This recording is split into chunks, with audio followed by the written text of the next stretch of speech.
आपका स्वागत है। आइए दोस्तों, गर्मा गर्म खबरें आप लोगों के लिए लेके आया हूँ। आज काफ़ी सारी टेक न्यूज़ थी तो सोचा टाइम वेस्ट नहीं करते, सीधा टेक न्यूज़ देते हैं। हमने आज iQOO Z10 की अनबॉक्सिंग किया है। अगर आपने नहीं देखा वीडियो जाके देख लीजिए।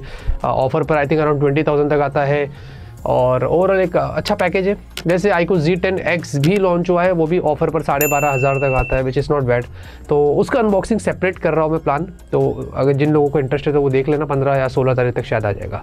प्यार और सपोर्ट हमेशा की तरह दोस्तों बनाए रखिए, बड़ा अच्छा लगता है। टेक न्यूज़ देता हूँ तो एक कनेक्शन फील होता है, क्लोजनेस फील होती है। तो प्यार और सपोर्ट लाइक हमेशा करते रहिए और हाँ, सब्सक्राइब नहीं किया तो कर लीजिए। ज़्यादा मिस नहीं करते, फटाफट से आज की टेक न्यूज़ शुरू करते हैं।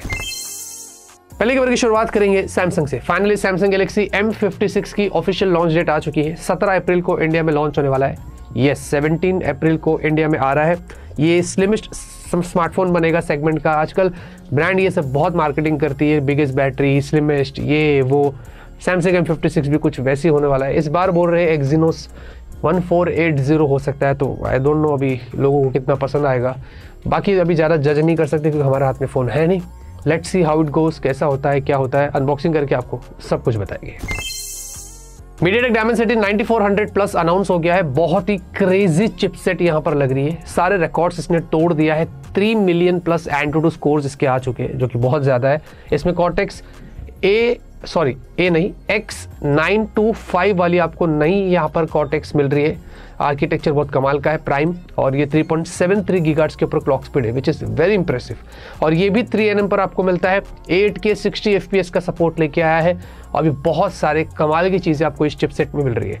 Realme GT7 ये probably one of the first phone होगा जो इस चिपसेट के साथ आने वाला है। Let's see how it goes और कितने फ़ोन्स इस पर आते हैं और ये चिपसेट रियल लाइफ में जब हमारे पास आएगा तो कैसी होती है, तो जब आएगा तो ही पता चलेगा।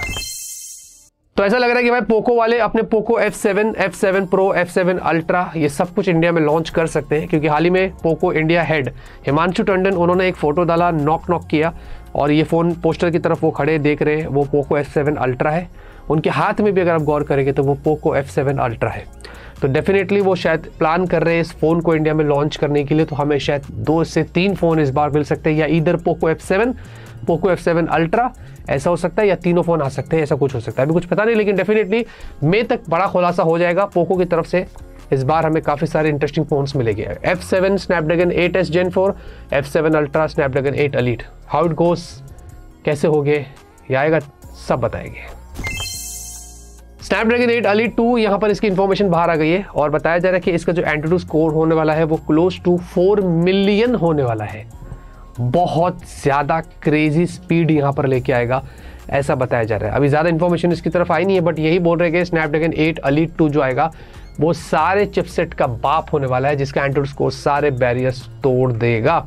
नए आर्किटेक्चर, नया GPU, नए सपोर्ट और मोस्टली मोर AAA गेम्स का सपोर्ट आपको एंड्रॉयड फ़ोन्स में देखने को मिलेगा गोइंग फॉरवर्ड। वैसे Realme वालों ने एक नया टीज़र यहाँ पर रिलीज़ कर दिया है, कॉल द GT पार्टनर, और ऐसा लग रहा है कि वो GT सीरीज़ में और भी बहुत सारे फ़ोन्स लॉन्च कर सकती है।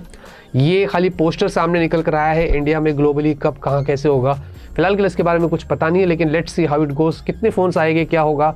GT7 तो वैसे चाइना में लॉन्च हो रहा है अप्रैल में, और GT7T भी वेट कर रहे हैं हम उसका, वो भी देख रहे हैं कि कब आएगा। तो वो सब कुछ शायद हो सकता है कि लॉन्च हो जाए, बट लेट्स सी, अभी कुछ पता नहीं है, लेकिन मई के महीने में प्रॉब्लम हमें कुछ पता चल सकता है। Oppo K13 इंडिया के अंदर बड़ी जल्दी लॉन्च होने वाला है। फ्लिपकार्ट पर भी लिस्टिंग आ चुकी है और लिखा है लॉन्चिंग फर्स्ट इन इंडिया। तो इंडिया में सबसे पहले लॉन्च हो रहा है, विच इज़ वेरी इंप्रेसिव।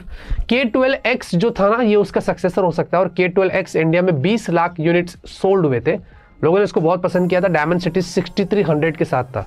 इसमें ऐसे रूमर्स है कि इधर स्नैपड्रैगन 6 Gen 4 या Dimensity 8400 Ultra हो सकता है। अभी कुछ पता नहीं है कि क्या होने वाला है, लेकिन ये फ़ोन आ रहा है जो बहुत इंटरेस्टिंग लग रहा है। देखते हैं कि इस फ़ोन में इस बार क्या खास होता है।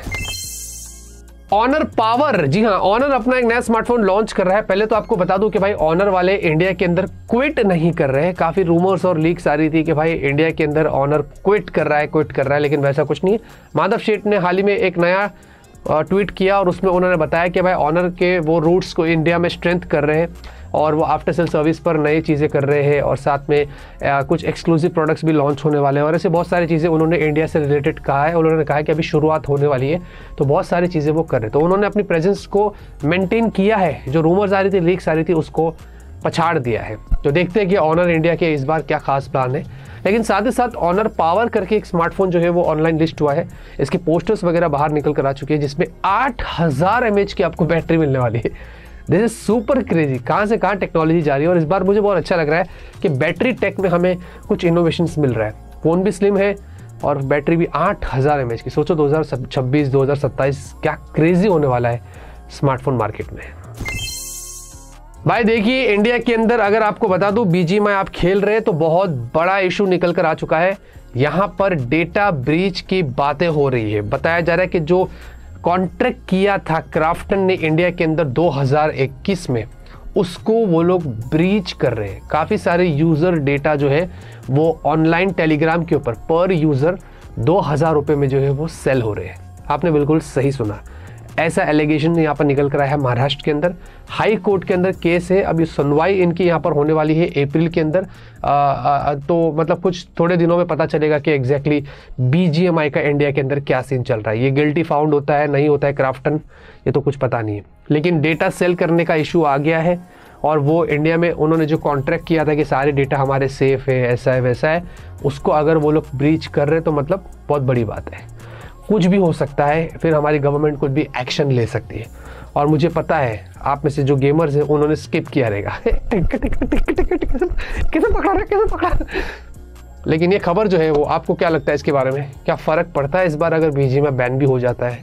क्योंकि एक टाइम पे बहुत ट्रेंड हुआ करता था। आपको अब कैसा लग रहा है कमेंट में ज़रूर बताना।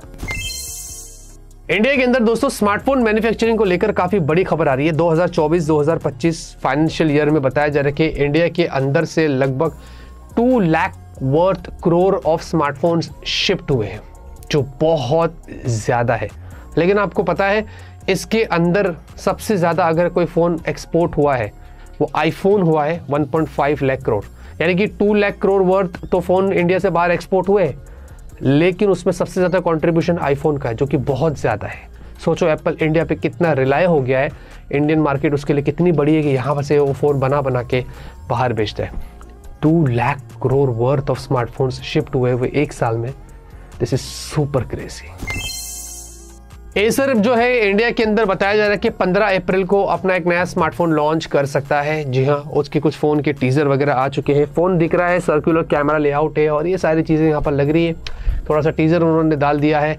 एग्जैक्टली अभी हमें पता नहीं कि ये स्मार्टफोन कैसा होगा, क्या होगा। वैसे अल्काटेल वाले भी आ रहे हैं, एसर भी आ रहा है, तो ये सारी चीज़ें हो रही है। तो एसर का ये फ़ोन कितना खास होता है, कैसा होता है, देखेंगे दोस्तों। अगर इंटरेस्ट रहेगा, हमें कुछ ठीक लगेगा, अच्छा कुछ लॉन्च हुआ रहेगा तो अनबॉक्सिंग करके सब कुछ बताएंगे।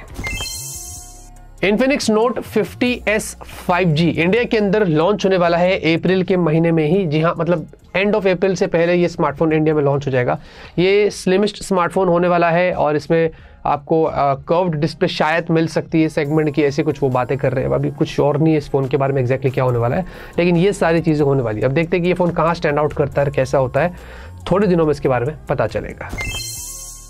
लेकिन इन्फिनिक्स का चचेरा भाई टेक्नो भी अपने पोवा स्मार्टफोन को इंडिया में लॉन्च कर रहा है और ये स्मार्टफोन हमें बड़ी जल्दी मिलेगा। इसमें कर्व्ड पैनल होने वाला है और कुछ टीजर में देखेंगे तो ब्लैक फ़ोन और पीछे से कुछ रोशनियां निकल रही है, तो कुछ शायद से वही हाईलाइट कर रहे हैं डिस्प्ले को लेकर। तो टेक्नो भी अपने पोवा सीरीज़ का आई थिंक 2025 का ये पहला स्मार्टफोन होने वाला उनका, और कितना खास होता है और क्या कुछ होता है, क्योंकि पोवा सीरीज़ बड़ी इंटरेस्टिंग होती है, मुझे अच्छा लगता है।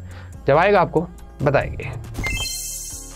iOS 19 के कुछ फर्स्ट लुक लीक हो गए। जी हाँ, iOS 19 के iOS 18 चल रहा है, एप्पल यूजर्स इसका इस्तेमाल कर रहे हैं, एप्पल इंटेलिजेंस उनको तंग कर रहा है, मैं जानता हूँ। लेकिन iOS 19 के अंदर देखेंगे थोड़े बहुत पिक्चर्स बाहर निकल कर आ चुके हैं, थोड़ा बहुत रीडिज़ाइंड लग रहा है, थोड़े बहुत चीज़ें ऐड की जा रही है, ऐसा लग रहा है लॉक स्क्रीन पे थोड़े कस्टमाइजेशन दिख रहे हैं। तो ये सारी चीज़ें यहाँ पर हो रही है। तो let's see how it goes. अभी कुछ पता नहीं है, जून में जो उनका एप्पल का WWDC होगा ना, वहीं पता चलेगा कि एग्जैक्टली iOS 19 क्या लेके आता है और एप्पल इंटेलिजेंस कितना इंप्रूव होता है, एंड्रॉइड के मुकाबले कैसे चलता है, ये तो जून में ही पता चलेगा। iPhone 17 Pro के यहाँ पर कुछ रेंडर्स जो है वो लीक हो गए। ये फोटो पहले देखिए। हाँ, मतलब मैं इसमें एक ही चीज़ कहेगा, 1 अप्रैल तो चला गया ना, गया ना अभी, अप्रैल फूल्स, ये क्या है। आज की न्यूज़ खत्म, मुझे भी करता हूँ। आज की न्यूज़ को पसंद नहीं लाइक करिए। तब तक के लिए ऑलवेज कीप स्माइलिंग।